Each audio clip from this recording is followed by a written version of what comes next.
All right, if you will, turn with me to Mark chapter 9. I know it seems like we've been in Mark chapter 9 for a while. There's a lot of things that take place in Mark chapter 9. We had the disciples, at least 3 of them, and Christ that went up on the Mount of Transfiguration, and they came down the mountain. And as they get down to the bottom of the mountain, there's the other disciples there. And that's what we're going to talk about today. But this scene in which we're fixing to enter here in Mark chapter 9 is a very chaotic scene. If you'll look at verse 14, this scene is very chaotic. I'm going to read the passage to you, and then we're going to talk about it. And when he came to his disciples, he saw a great multitude about them, and the scribes questioning with them. And straightway all the people, when they beheld him, were greatly amazed, and running to salute him. And he asked the scribes, What question ye with them? And one of the multitude answered and said, Master, I have brought unto thee my son, which hath a dumb spirit. And wheresoever he taketh him, he teareth him, and he foameth and gnasheth with his teeth, and pineth away. And I spake unto thy disciples that they should cast him out, and they could not. And he answered him and saith, O faithless generation, how long shall I be with you? How long shall I suffer you? Bring him unto me. And they brought him unto him. And when he saw him, straightway the spirit tare him, and he fell on the ground and wallowed foaming. And he asked his father, How long is it since this came upon him? And he said, Of a child. And oftentimes it has cast him into the fire and into the waters to destroy him. But if thou canst do anything, have compassion on us and help us. And Jesus said unto him, If thou canst believe, all things are possible to him that believe. And straightway the father of the child cried out and said with tears, Lord, I believe, help you my unbelief. And when Jesus saw that the people came running together, he rebuked the foul spirit, saying unto him, Thou dumb and deaf spirit, I charge thee, come out of him, and enter no more into him. And the spirit cried and rent him sore, and came out of him. And he was as one dead, insomuch that many said, He is dead. But Jesus took him by the hand and lifted him up, and he arose. And when he was come into the house, his disciples asked him privately, Why could not we cast him out? And he said unto them, This kind can come forth by nothing but by prayer and fasting.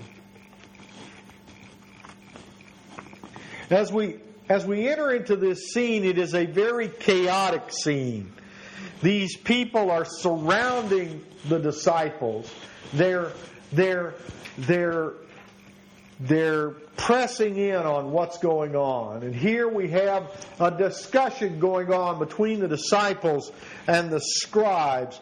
And the whole focus of the situation is a young man brought to the disciples by his Father, and they had attempted to cast out the demon that possessed him, but they could not. And here is Jesus and his 3 disciples that had been up to the Mount of Transfiguration, and they step into this chaotic situation. The first point I think we can gain from this passage is that chaos in our lives sometimes comes because of a lack of faith. Let's take a look at verses 14 through 16 again. And when he came to his disciples, he saw a great multitude about them, and the scribes questioning with them. And straightway all the people, when they beheld him, were greatly amazed, and run to him and saluted him. And he asked the scribes, What question ye with them? Now, if you have an NIV or perhaps a New American Standard Bible, the term used here is arguing, not questioning. But the Greek here is very clear. It's a dispute. They are disputing with one another. The scribes are not happy with these people. They're arguing with them. And in the sense, they are questioning them like a person would be questioned in a court. We examine witnesses, right? And then we cross-examine witnesses. And this is the kind of discussion that's going back and forth. They are in a debate about this situation, this man, their inability to cast out this demon. They are questioning, cross-examining them. The crowd is surrounding about them. They're all around them. This could be a dangerous situation for the disciples. They got the scribes, they're arguing with them. They've got the crowd surrounding them. And here comes Jesus walking in to this scene. Now, why couldn't they? Why couldn't they cast out this demon? Well, we'll find that out a little bit later. But what does Christ say about the crowd, even about his own disciples, and certainly about this man who has the Son? Let's look at verse 19. He says, or he answered him and saith, O faithless generation, how long shall I be with you? O faithless generation. They are not believing. They are not believing. As we look through this passage, and as we look through the New Testament, one of the words for faith is the same one that's used for unbelief, or belief. So, believing and having faith are looked on as the same thing in the Scripture. And when they are faithless, the Greek adds a little negating prefix. They're unfaithful. They don't have faith. They're not believing. And we're going to see a discussion of belief here throughout this passage. Here we have a classic case that a lack of faith or a lack of belief sometimes causes chaos to happen around us.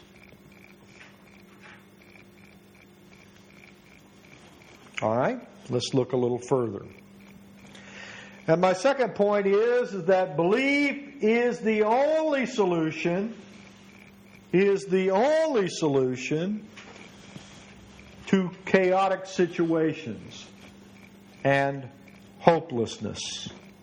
Let's look at 22. And oftentimes, this is the Father talking about the Son, it has cast him into the fire and into the waters to destroy him. But if thou canst do anything, have compassion on us and help us. And Jesus said unto him, If thou canst believe, all things are possible to him that believeth. And straightway the father of the child cried out and said in tears, Lord, I believe, help thou mine unbelief.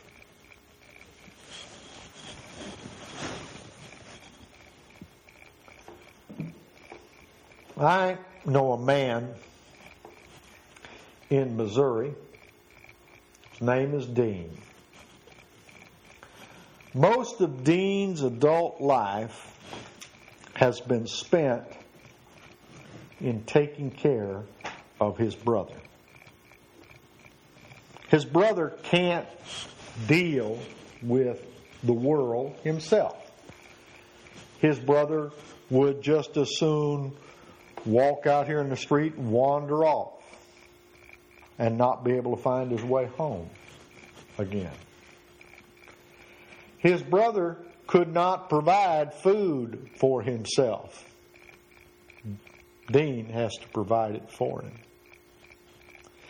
Dean has to deal with his brother 24 hours a day, 7 days a week, and take care of him. This father in this story is in a similar situation. 24 hours a day, 7 days a week, this father has to be watching out for his son. Now, of course, there's a little difference. Dean's brother's condition is a physical condition. It's a physical and it's a mental condition. It doesn't have demonic influence with it. This young man is the condition he's in because of a demonic possession. But the results are the same. I know that I had a good friend, his name's Bill Clay, and his father just passed away. And Bill and his brothers, for the last 4 months or so, just before this happened, because it just happened, last 4 months or so have been taking care of the family ranch. Now, they haven't had time off to do this, right? They've been going to their regular jobs during the day, and during the evenings and late on into the night, they've been working on the family ranch to take care of things. Now, I talked to Bill the other day. He's still going out to the ranch. In fact, when I called him, he said, that's where I am right now. I'm out at the ranch, working on the family ranch. If you have to maintain someone in your family's health and life and take care of them, after a while it wears on you. Think about this father. This father, he expresses the fact that he doesn't have a lot of belief. He tells Christ that. He says, I don't have a lot of belief. I believe, help my unbelief. But why is he in this condition? Because day after day after day, he sees no evidence. And not only that, day after day after day, he's constantly having to help someone else. He's depriving himself to do something for someone else. Now, Dean, in all the years I've known him, has never been able to hold a steady job. Why? because he's too busy taking care of his brother. Dean, as far as I know, hasn't had a date in most of his adult life.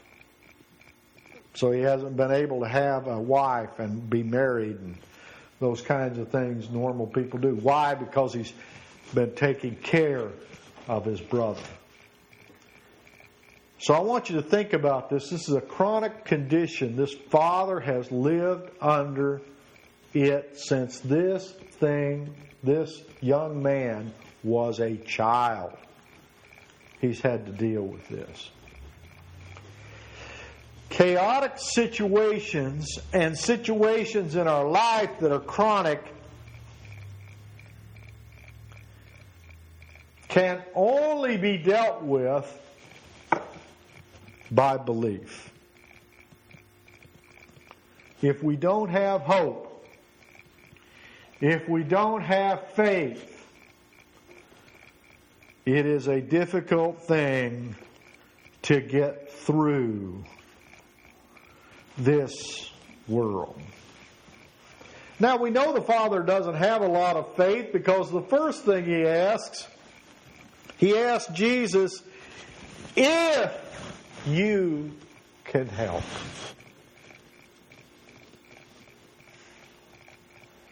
You know, there's sometimes that I ask Jesus, not so much if you can help, but if you would help, please do. And that might be a lack of faith on my part. I'm not talking about something we build up. We either have so much of it, we're just righteous, wonderful people. This isn't something you can stack up on the shelf and try and work up to a point where you're faithful enough.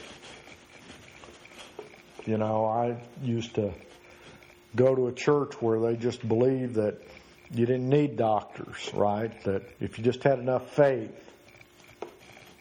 God would heal you of your sins. And that would take care of it.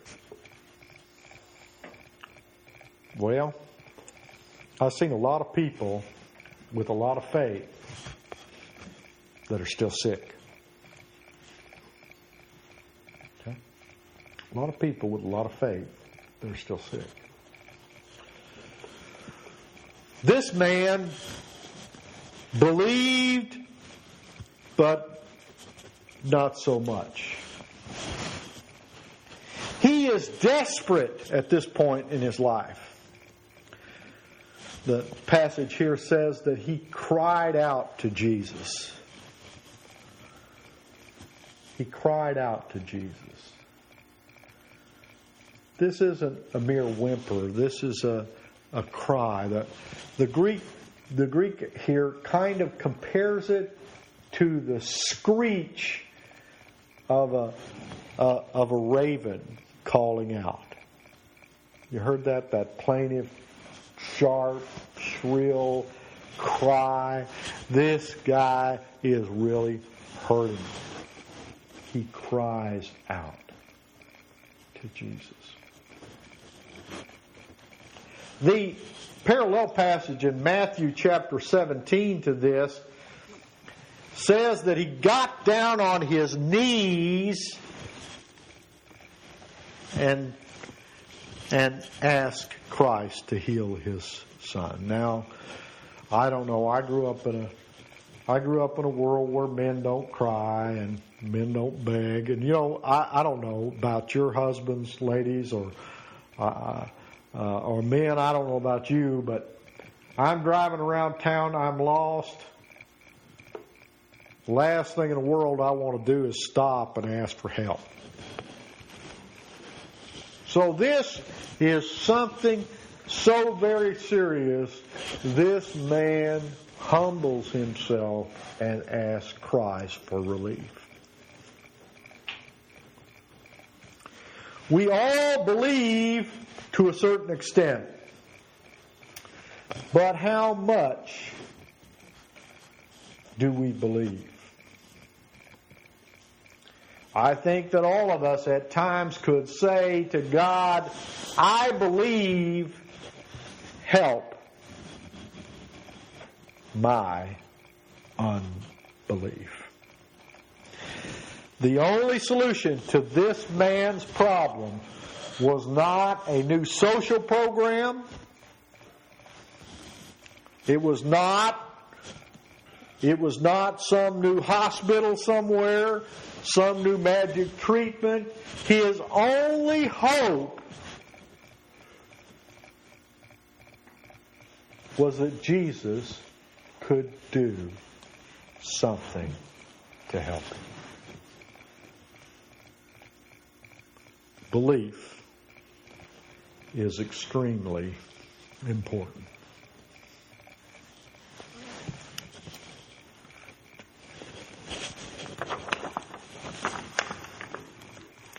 Shortly before my computer died, I printed out these notes. My third point is that chronic chaotic situations can only be resolved when we have a constant relationship with God the Father. With God the Father. Let's take a look a little further down in the passage, down toward the end. It says, the disciples, verse 28, when he was coming to the house, his disciples asked him privately, "Why could we not cast him out?" And he said unto them, "This kind can come forth by nothing but prayer and fasting." Now, if you've got an NIV there, it doesn't say that. If you've got an NASB, it doesn't say that. It leaves the word fasting, or the term fasting, out of this phrase. But this is why I preach from the King James Bible. And that's because I believe that it is based on a better text, a better Greek text than the others. If you look at the Matthew chapter 17 passage, the NIV doesn't even say by prayer and fasting. It just leaves that whole sentence out. It doesn't even say prayer or fasting. Now, the New American Standard says both of them in that passage in chapter 17, but it notes that many manuscripts over in the column, many manuscripts do not contain this verse. Okay? And I just like to be a little more consistent in my Bible study, and so I use the King James Bible, and I believe that there's more than just prayer involved here. Okay? It is prayer, yes, but it's not a one-time, instantaneous, oh, I'm in the chaos, oh, I need to pray kind of prayer. This is how we used to talk about in the old days about being prayed up. Are you prayed up? You know, do you have a constant relationship with God? Now, I don't fast much anymore since I'm a diabetic. That might be deadly to me, okay, if I fasted. But really, what was the purpose of fasting?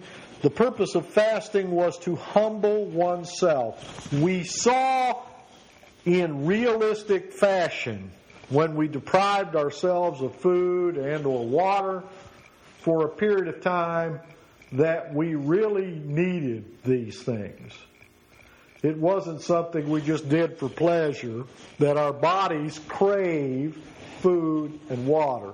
And after a while, if we don't get food and water, we will weaken and we will die. And with water, it's more significant than with food.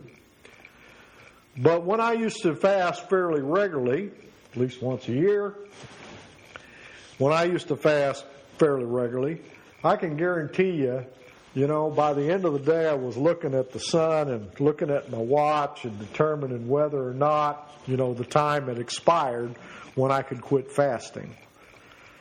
And I was sitting in the parking lot of Luby's or somewhere else. So let me tell you, I did know that my body needed the food and water. Okay? Now, what I'm trying to say here is that we all are going to have times in our lives where we need help. And sometimes we can't predict that. Here, Jesus and 3 of his disciples have just had a mountaintop experience, and they come down the mountain, and by the time they get down to the bottom of the mountain, they are in chaos. And I'm not talking about the chaos of Get Smart. Okay? There's wildness and crazy things going on here. There is a heap of trouble. We need to be consistent in our prayers to God, in recognition of who God is and our need for Him in our daily lives. Sometimes we come down from a situation where we've had a great spiritual experience, and all of a sudden we got trouble. Lots of trouble. Our country has been in the mountaintop of the economic world, and all of a sudden we got some trouble. And it didn't take very long for it all to happen, for us to lose trillions of dollars in American money on the world scene just disappeared overnight. And it might get worse before it gets better. There will be times in our lives where we need God's help. The only way you can do that,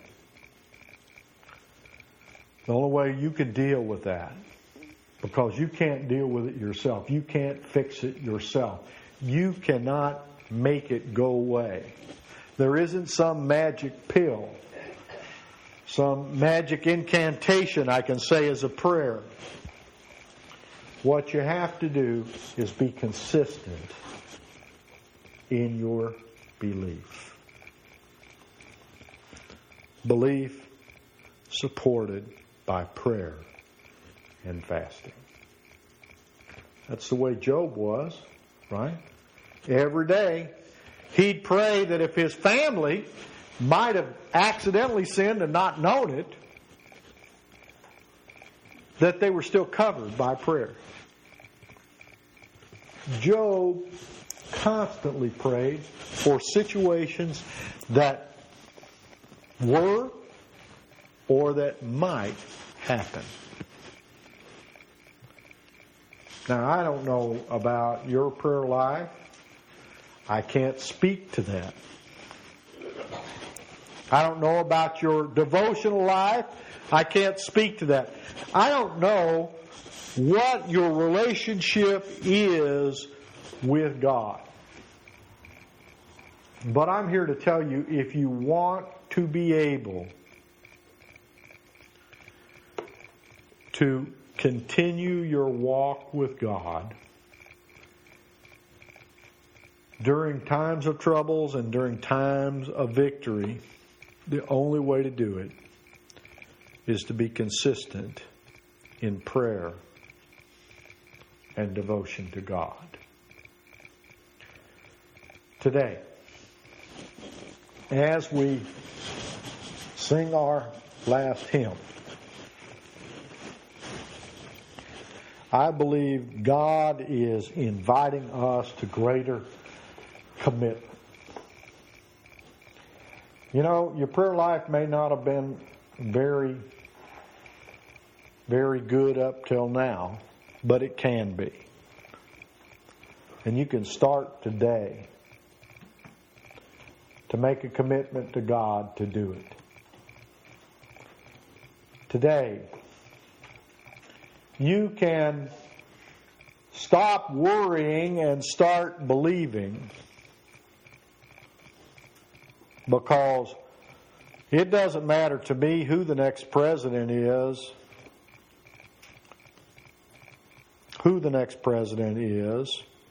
although I made my choice, because it doesn't matter what I do, God's got His timetable in mind. And if I only believe, I will not worry, because I can't do anything about it anyway. All right? So today you can make a commitment to start believing. Today you could make a commitment to ask God and tell Him that you believe, and ask Him to help your unbelief. And I believe that during this time of the hymn, that this is the time God invites you. We offer our altar, as always, as a place to show those commitments to others. But in your hearts, if nothing else, today, while we're singing that hymn, pray to God. Commit to Him to go to the next level of Christianity, to develop a meaningful one-on-one relationship with Jesus. Sister Nina. Brother Jeff.